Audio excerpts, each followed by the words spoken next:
विद्यार्थी बहनों, हूँ भाविन गोपियानी आपનું સ્વાગત કરું છું આપની આ યુટ્યુબ ચેનલ। વેલકમ, આપનું સ્વાગત છે આપની કોલેજમાં।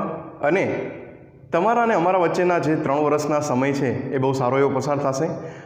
વિષયને લઈને તમારી દરેક મૂંઝવણો હશે એ પણ દૂર થશે।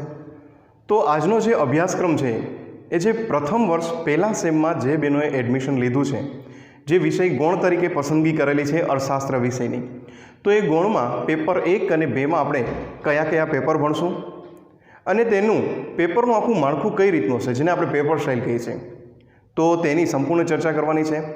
આપણા બેડલક એ છે કે તમે સરસ મજાનું ધોરણ 12 પાસ કરીને કોલેજમાં આવી ગયા છો, પરંતુ કોવિડ-19 જે પેન્ડામિક ચાલી રહેલું છે એના કારણે તમારો ને અમારો અંતર છે એ ખૂબ વધારે થઈ ગયો છે। ઘરે બેસીને ડિસ્ટન્સ લર્નિંગ જે છે એ એજ્યુકેશન લેવું એ પણ ખૂબ અત્યારના જરૂરી છે, જે રીતની આ મહામારી ચાલી રહેલી છે। આપણે ભગવાન પાસે એવી પ્રાર્થના કરીએ કે ઝડપથી આ પેન્ડામિક છે એ ખતમ થઈ જાય, 2019 જે કોવિડ ચાલે છે, અને ઝડપથી આપણે કોલેજના દિવસો છે એ ફરીથી સ્ટાર્ટ થઈ જાય, જેથી કરી અને રૂબરૂ જે પ્રેક્ટિકલ જે વિષયો છે, પેપરો છે, એની શરૂઆત થઈ જાય। ફિઝિકલ રીતના તમે ક્લાસરૂમની અંદર હો એ રીતનું જે છે એજ્યુકેશન આખું સ્ટાર્ટઅપ થઈ જાય। તો આજે આપણે સૌપ્રથમ અભ્યાસક્રમની માહિતી તો લઈએ જ નહીં, કયા કયા પેપરમાં કઈ કઈ વસ્તુ આપણે સમજવાની છે।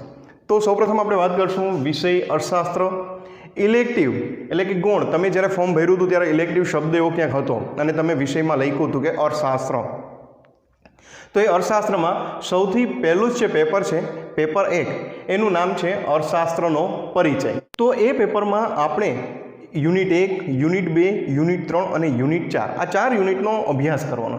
હવે પેપરનું નામ શું છે? અર્થશાસ્ત્રનો પરિચય। હવે તમે ધોરણ 11 અને 12માં ઘણા બધા બહેનો છે એ અર્થશાસ્ત્ર ભણીને આવ્યા છે, કોઈ સ્કૂલમાં નહીં હોય તો અર્થશાસ્ત્ર ઘણા બધા નથી પણ ભણીને આવતા, પણ કશો વાંધો નહીં। 11 અને 12નું જે અર્થશાસ્ત્ર છે એ અર્થશાસ્ત્ર એ પાયો છે આપણો। કદાચ ન ભણ્યા હોય તો હું તમને ચેનલ પર લગભગ એવો પ્રયત્ન કરીશ દેવાનો કે 11 અને 12માં એક પાઠ્યપુસ્તક બંને રીડ કરેલા જ છે, 11 અને 12 એ બધા યુનિટ છે, ઘર બેઠા પણ તમે સરસ રીતના કરી શકો એવું કંઈક આયોજન કરશું। પછી જે આપણા બધા યુનિટો છે એને સમજવાનો વધારે પ્રયત્ન કરશું, જેથી તમે સરળતાથી આ બધા યુનિટ છો એ ક્લિયર કરી શકો। તો પહેલા જ યુનિટમાં આવી જાય, પહેલા યુનિટનું નામ શું છે? અર્થશાસ્ત્રના પાયાના ખ્યાલો। અર્થશાસ્ત્રમાં પાયાના ખ્યાલો કયા છે? એ યુનિટ 1માં આપણે 7 મુદ્દા જોવાના છે। એમાં પહેલું છે આર્થિક અને બિન આર્થિક પ્રવૃત્તિ। અર્થતંત્રમાં 2 જાતની પ્રવૃત્તિ થાય છે, એ પ્રવૃત્તિ વિશે માહિતી લેશું। બીજું છે માનવ જરૂરિયાતો।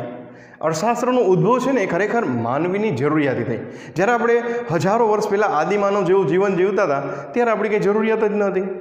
હવે આપણી જરૂરિયાત ઉદ્ભવી, જેમ જેમ આધુનિક ટેકનોલોજી, જેમ સમાજ આગળ જાય છે તેમ તેમ જરૂરિયાતો ઉદ્ભવી છે।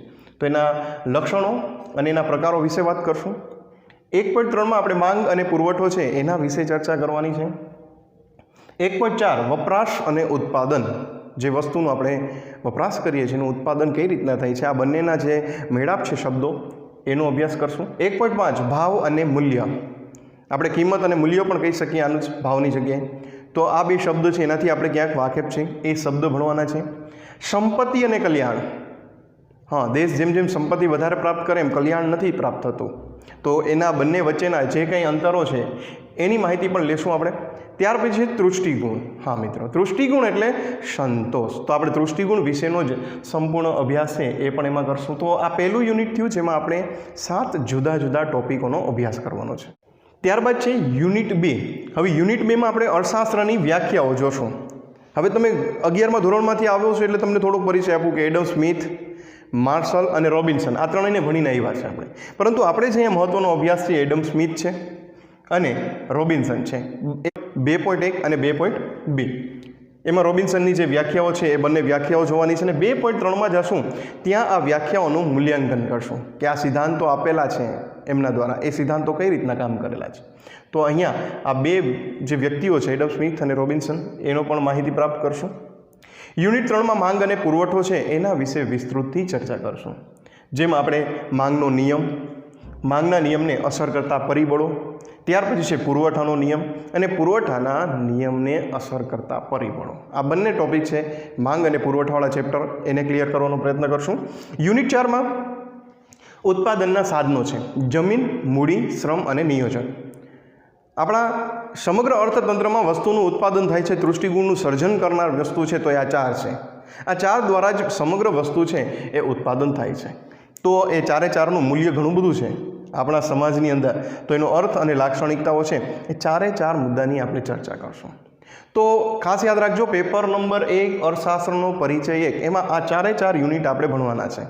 તો આ રીતના 4 યુનિટને ક્લિયર કરશું આપણે. પેપર નંબર 2 ઉપર જઈએ આપણે હવે. તો આ પેપરનું નામ છે ભારતીય અર્થતંત્રની પાયાની સમસ્યાઓ. ભારતીય અર્થતંત્રની પાયાની સમસ્યાઓ શું હોઈ શકે? તો શબ્દ 2 જ આપું છું, એક ગરીબી અને એક બેરોજગારી. આ 2 પ્રશ્નો મહત્વના છે, અહીં આપણે જોવાના છે બંને યુનિટ. તે સિવાય પણ 2 યુનિટ છે. કુલ આપણે મળીને 4 યુનિટનો અભ્યાસ કરશું. યુનિટ 1માં છે વિશ્વના દેશોનું વર્ગીકરણ. ભારત દેશનું બીજા દેશો સાથે આપણે વર્ગીકરણ કરશું કે બીજા દેશો પણ કઈ રીતના આગળ વધે છે, એની પણ સમસ્યા શું છે, એના લક્ષણો પણ શું છે.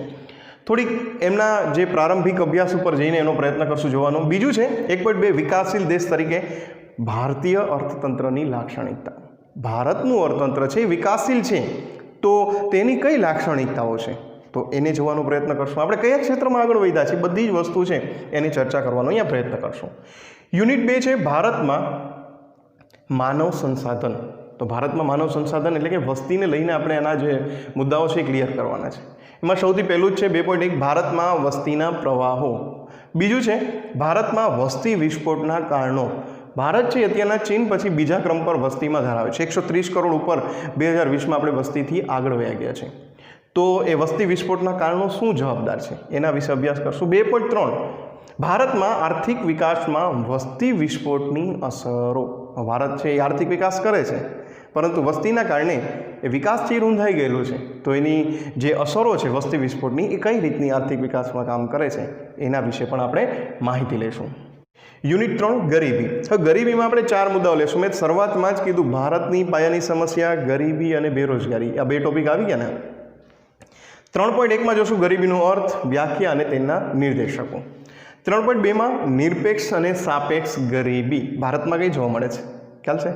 હા, આપણે જોશું, એ મુદ્દો જોશું. તમને કદાચ ખ્યાલ નહીં હોય કે આમાં કઈ છે, નિરપેક્ષ છે કે સાપેક્ષ છે. એક છે એકબીજાથી જે આવક છે ઓછી છે, એક એવી છે કે પ્રાથમિક જરૂરિયાત પણ પૂરી નથી કરી શકતી. હા, પ્રશ્ન ગોતજો, જવાબ ક્યાંક તમને 1 ગુણમાં મળશે આ બંને ગરીબી વિશે.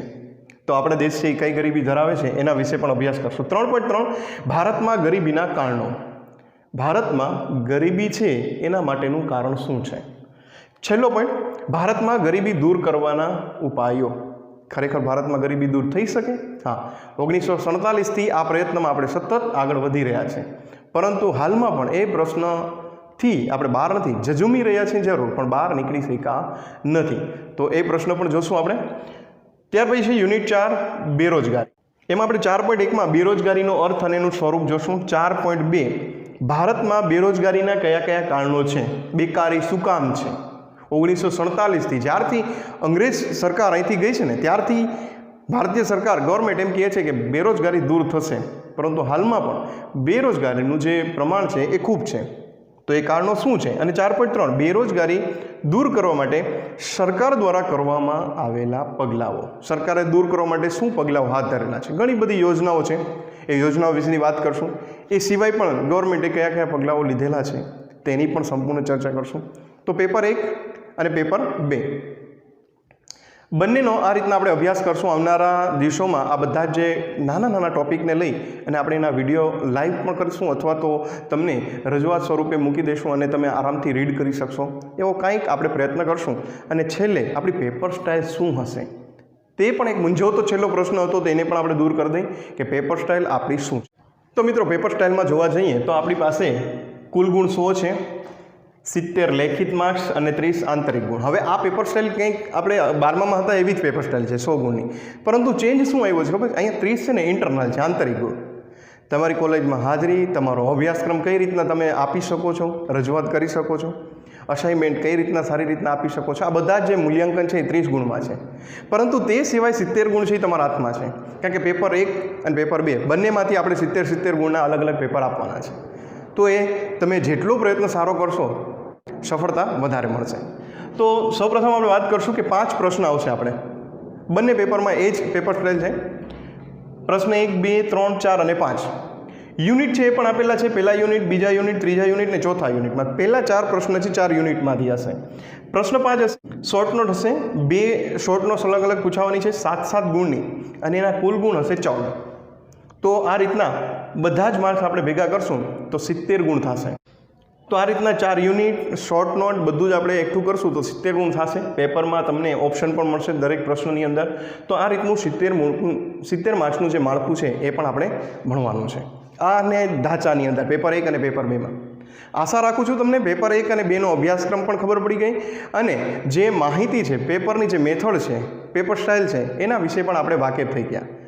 ફરી પાછું કહું કે કોવિડ-19 પેન્ડામિક છે એટલે આપણે ઘરે લઈને જ જે ડિસ્ટન્સ લર્નિંગ છે એ રીતે જ અભ્યાસ કરશું. પરંતુ હા, તમે ચૂકતા નહીં, તમારી પાસે ગોલ્ડન લક છે કે તમે આવનારા સમયમાં ઘરે બેસીને પણ ઘણો બધો આ અભ્યાસ છે એ અપ ટુ ડેટ કરતા રહીશું. કારણ કે પરિસ્થિતિ જ્યાં સુધીમાં બહાર નહીં આવે, સુધરશે નહીં, ત્યાં સુધી આપણે આ રીતના જ જે છે એ એજ્યુકેશન પ્રાપ્ત કરવાનું છે. તો હવે આવનારા દિવસોમાં આપણા બધા જ જે નાના નાના યુનિટ સાથે ફરી મળશું, અને ઓલ ધ બેસ્ટ કે તમે સરસ મજાના કોલેજના ન્યૂ યરની અંદર પ્રવેશી ગયા છો. ભલે ઘરે છો, પરંતુ ઓનલાઈન માધ્યમથી તમે એક ક્લાસરૂમમાં જ બેઠા છો એવું ફીલ કરજો. જો કાંઈ પ્રશ્નો હોય તો એ પણ પૂછજો કોમેન્ટ બોક્સ, અથવા તો વોટ્સએપ ગ્રુપ છે જ.